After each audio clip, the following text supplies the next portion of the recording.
18 સદભી સંઘ પ્રકરણ 14 લોકભારતીમાં સશિક્ષણ અમારા શિક્ષણનો અનિવાર્ય ભાગ. ઈશ્વરે સ્ત્રી પુરુષને સાથે જ સર્જ્યો છે, એટલે વગર સંકોચે, સહજ ભાવે તેમને સાથે રહેતા આવડવું જોઈએ.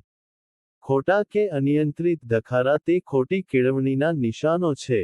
છેક ભાવનગર દક્ષિણામૂર્તિના સમયથી સશિક્ષણનું મહત્વ ચાલતું આવ્યું છે. વિદ્યાર્થીનું સ્વાતંત્ર્ય અને સ્વયંસ્ફૂર્તિને જેમ અમે વારસામાં સ્વીકાર્યા, તેમજ સશિક્ષણ પણ અમે સ્વીકાર્યું.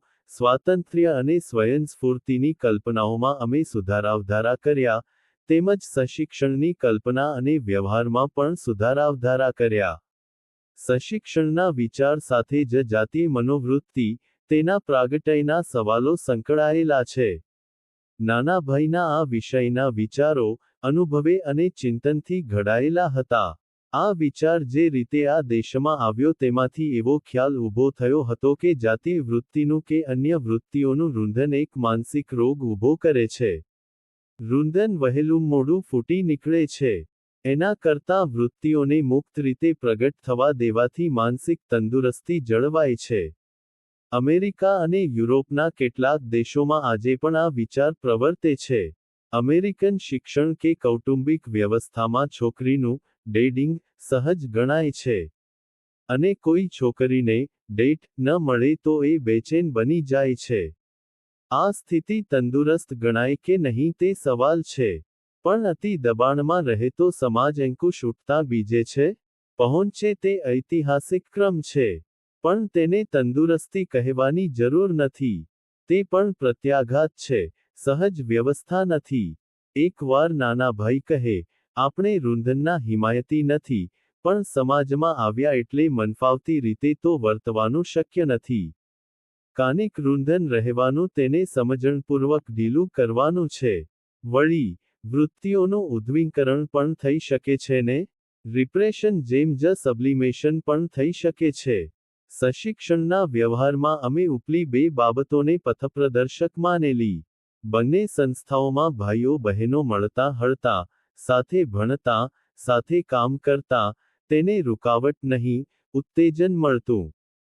આની અસરરૂપે વાતાવરણમાં સુઘડતા, વિવેક, સૌજન્ય ઊભા થતા. નિરર્થક સંકોચ દૂર થતો. અમે બે મર્યાદાઓ રાખેલી. એક, રાતના 9 વાગ્યા પછી ભાઈઓ બહેનોએ નહીં મળવાનું. 2, સામાન્ય રીતે બે જણે એકલા તો નહીં જ મળવાનું. કિશોર અવસ્થા પછીની વયનાને માટે આનો આગ્રહ અમે લગભગ અચૂકપણે રાખ્યો. એક ત્રીજી બાબત વિશે પણ અમે અધ્યાપકો, વિદ્યાર્થીઓ, વાલીઓ પાસે સ્પષ્ટતા રાખી. સશિક્ષણનો અમારો આગ્રહ શિક્ષણને વધારે અર્થવાહક પ્રાણવાન બનાવવા માટે છે. પરસ્પરની પસંદગી કે સંવનન કે પ્રેમ કરવા માટે સશિક્ષણના પ્રયોગ અમે કરતા નથી. કોઈને પ્રેમ થાય કે કોઈ પ્રેમ કરે એની સામે વાંધો નથી, પણ આ સ્થળે અમે ભાઈ બહેનોને સાથે ભણાવીએ છીએ, હળવામળવાનું યોગ્ય જ ગણીએ છીએ તે તો શિક્ષણને સંસ્કારોને વધારે તેજસ્વી બનાવવા માટે. કામવૃત્તિથી પીડાઈને કોઈ ભણવાને બદલે બીજે રસ્તે ચડી જાય તો તેનામાં અથવા અમારામાં કાંઈ ઉણપ છે. અમે તેને ચલાવીએ નહીં, રસ્તો જરૂર કાઢીએ. આમ છતાં પણ આનાથી જુદું ન બનતું તેવું નથી. જે સમાજમાંથી આ વિદ્યાર્થીનીઓ આવતા, જે સમાજની અમે પેદાશ હતા, તેનો ઉછેર, સંસ્કારની મર્યાદાઓ અમને નડે તે સ્વાભાવિક છે. તેમાં ભૂલો થાય તેવું બને, પણ તે ભૂલો હતી. તેને અમે વાજબી ન ઠરાવતા. આવા પ્રસંગે અમે સમજાવતા કે તમને પ્રેમ થાય કે પરણવાનું મન થાય તેનો વાંધો નથી. તમારા વાલીને તે જણાવો અને અભ્યાસ પૂરો કર્યા પછી તેમને યોગ્ય લાગે તો લગ્ન કરજો. પણ અહીં તો તમારે કામ અભ્યાસ કરવાનું છે. તે કરો. કોઈ વાર બેમાંથી એકને ઘેર જવાની સલાહ આપતા અને એક જણ ભણી રહે એટલે બીજાને ભણવાની તક આપતા. જેની પસંદગી અમને યોગ્ય લાગતી તેના લગ્ન પ્રસંગે હાજર પણ રહેતા. જેની પસંદગી યોગ્ય ન લાગે તેને અમારા વિચારો કે અસંમતિ પણ જણાવતા. કેટલાક અસંમતિ પછી પણ લગ્ન કરે તો પણ તેની તે જવાબદારી છે, અને તેને તેવી છૂટ છે એવું અમે સમજતા. કોઈક કિસ્સામાં બંનેને છૂટા કરવાનું બનતું. પણ તેવું ઓછું. આવા પ્રકરણની વાત અમે છુપી ન રાખતા, વિદ્યાર્થીઓને કહેતા, યોગ્ય સ્વરૂપમાં સમજાવતા કે કામવૃત્તિને બહેકવા દઈને તો ઉલટું ભણવામાં એકાગ્રતા ન આવે. વળી આ સંસારમાં માણસ એકી વખતે એક સ્ત્રી જોડે જ પ્રેમ કરી શકે છે. એકી સાથે એકથી વધારે પ્રેમપાત્ર હોય તો તે આવેગ જ સમજવો. હવે એક સ્ત્રી સાથે આપણો આવો સંબંધ બંધાય તેમાં તો કશું અનુચિત નથી, પણ પછી બાકીની સેંકડો બહેનો ભાઈઓ સાથે આપણા સંબંધો નિખાલસ અને નિર્મળ હોઈ શકે? આનો વિચાર કરશો તો દેખાશે કે ભાઈ બહેનના કે તે પ્રકારના કૌટુંબિક સંબંધો જ હોઈ શકે. સશિક્ષણનો અમારો આ પ્રયોગ આવા સહજ સંબંધો વિકસાવવાનો છે. તેમાં આપણે કેટલા આગળ વધ્યા? તે આપણી મુખ્ય શોધ અને મુખ્ય હેતુ છે. આવી બધી સમજાવટો અને નિર્ભયતા આપવા છતાં કિસ્સાઓ બનતા. તે પ્રસંગે અમે અસ્વસ્થ ન થતા, કે પ્રયોગને બંધ કરવાનું સૂચન ન સ્વીકારતા.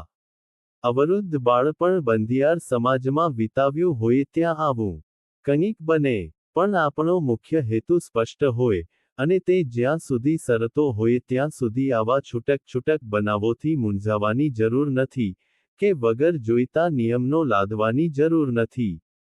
અલબત્ત, અધ્યાપકો, ગૃહપતિઓને પણ આ વાત સમજાવવી પડતી જ. એક કિસ્સો મને યાદ રહી ગયો છે. સારા કુટુંબની એક કન્યા, તેજસ્વી, બુદ્ધિમતી, સ્વચ્છ. તેને એક વિદ્યાર્થી જોડે પ્રેમ થયો. હિંમતવાન એટલે વાત છુપાવી નહીં, પણ તેના કુટુંબને કે અમને તે પસંદગી યોગ્ય ન લાગી. બેઉના સંસ્કાર, રુચિ, યોગ્યતા વચ્ચે ઘણું મોટું અંતર. તેને સમજાવી, પણ એ વયે સમજે કેવી રીતે વળી? એમાંય વળી બુદ્ધિમાન, અમારા માટે પણ તેને માનાદર, હૃદયનો સ્નેહ, એ બેચેન બની ગઈ.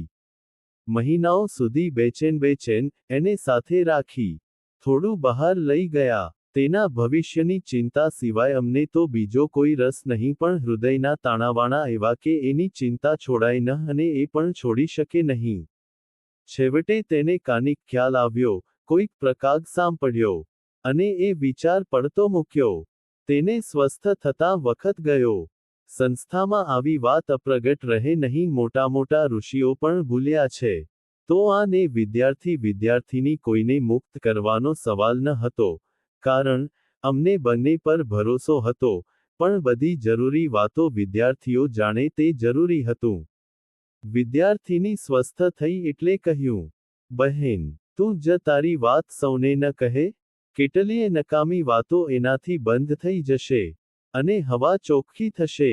તે ખંચકાઈ. કૌમાર્યતે જ શોભતી કન્યા, સામે લાંબુ ભવિષ્ય, સંકુચિત અને અવિશ્વાસુ સમાજ, આ બધું તેની નજર સામે તર્યું.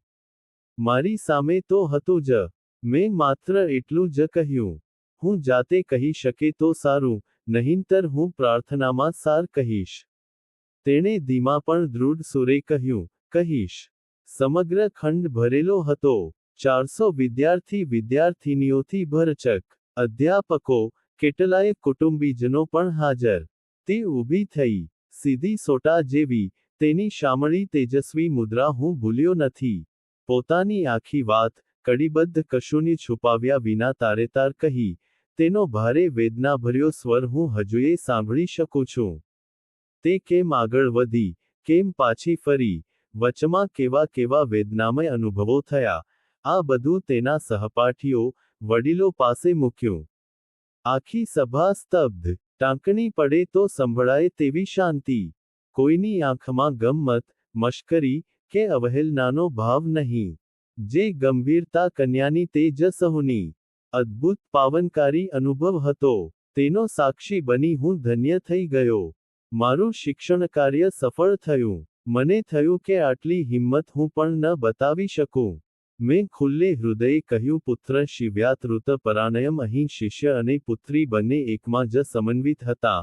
આજે તે સુખી છે, સમજું તો તે હતી જ. સમાજ પેદા થયો તે દિવસથી આ વિષયમાં બે આત્યંતિક વલણો ચાલુ રહ્યા છે. તેને હું યયાતિ અને ઋષ્યશૃંગી વલણ કહું છું. એક છે કામવૃત્તિનો બેકાબૂ બહેકાટ, અને બીજું છે કામવૃત્તિનું અવાસ્તવિક રૂંધન. બંને નિષ્ફળ ગયો છે, અને છતાં સમાજ વારે આ બેમાંથી એક વલણમાં ફસાયા કર્યો છે. એન્ડ વોકનર એન ઓઇડ ઋષ્યશૃંગના ભાગ્યમાં હાસ્યાસ્પદ અધોગમન છે. બેઉ વલણો અવાસ્તવિક છે. વાસ્તવિક વલણ છે ધર્માવિરુદ્ધ. મામોડ આ ધર્મથી અવિરોધી કામ હું છું. ધર્મ એટલે વ્યક્તિ અને સમાજ બંને જેને આધારે ટકે તે ધર્મ. એકલી વ્યક્તિ નહીં, તેમ એકલો સમાજ નહીં. સ્ત્રી અને પુરુષ સાથે રહેવા સર્જાયા છે, પણ સ્ત્રી માત્ર પત્ની સ્વરૂપ જ નથી. તે માતા છે, બહેન છે, મામી, કાકી, ભાણી, ભત્રીજી અને સખીમિત્ર છે. આ બધા સ્વરૂપોને જોતા, આદરકદર કરતા શીખવે તે સશિક્ષણ. સશિક્ષણ ફક્ત લગ્નનો બ્યુરો નથી. આમ અમે માન્યું અને તે મુજબ ચાલ્યા. તેના મીઠા ફળ અનુભવ્યા, આજે અનુભવીએ છીએ.